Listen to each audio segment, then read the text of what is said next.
इन महफिल में इन इज्तिमा में असाजा खुसूसी मेहमान हजरत किबला उस्ताद उलमा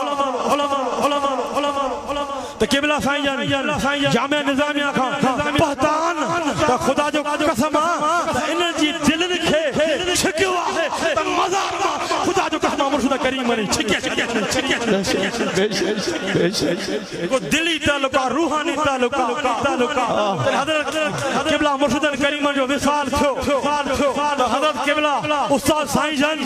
उता जामिया निजामिया लाहौर खां निकता या मोहब्बत हुई मुर्शिद करीम जो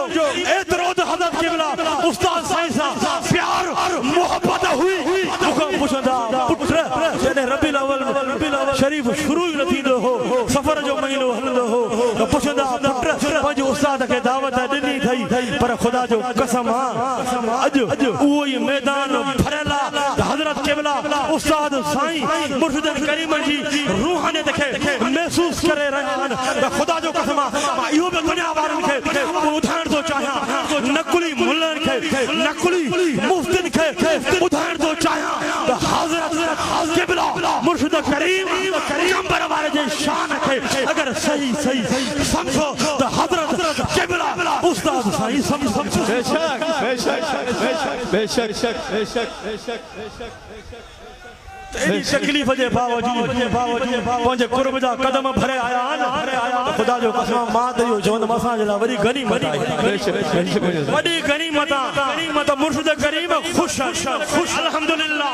का जगह खाली न है मोहम्मद अरबी जो खुदा जो कसम करम हे असांजा उस्ताद साईं मां चवंदो आहियां त इहे नेकनि जा सरदार बेशक खुदा जो कसम अगर तव्हांखे तकवा सिखणी आहे न ॿिया घणा उस्ताद हूंदा पर मां तव्हां चवंदुमि न हे उस्ताद आज़म मुफ्ती आज़म बि आहिनि त सभु कुझु खुदा जो कसम हिन खां सिखी इल्म बि सिखी सघो था त रूहानियत बि सिखी सघो था पर इन जामिया निज़ामिया में बि उस्ताद साईं जन इहो सेखारियो खुदा जो कसम अगर अहल बे जी मोहब्बत तोखे सिखणी आहे त हज़रत किबला उस्ताद साईं खां सिख बेशक जामिया निज़ामिया में 10 मुहर्रमुल हराम मुहर्रम शरीफ जे महीने में उस्ताद साईं हिक महफिल जो इनकाद कंदा मुहर्रम शरीफ में जेके तमाम जामिया निज़ामिया जा सादात सैयद उन्हनि खे दावत ॾींदा उन्हनि पंहिंजनि शागिर्दनि खे पंहिंजे भरिसां वेहारींदा सैयद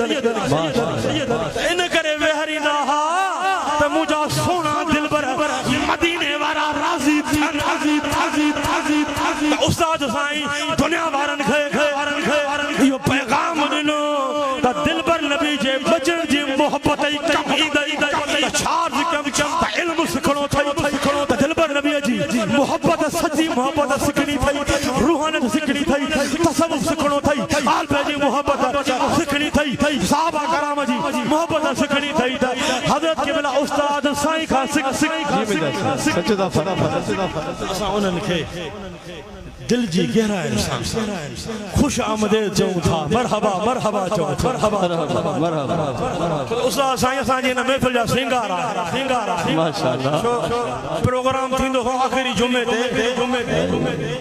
हिकु हफ़्तो पहिरियां थियो जी मुंहिंजा साईं ख़बर पई त उस्ताद साईं तबियत सही न आहे नासाज़ा पर मां चयुमि खुदा जो कसम मां जो उस्ताद साईं खे पाण ई दिलबर पंहिंजे दिलबर खे छिकींदो पाण ई पंहिंजे दिलबर खे छिकींदो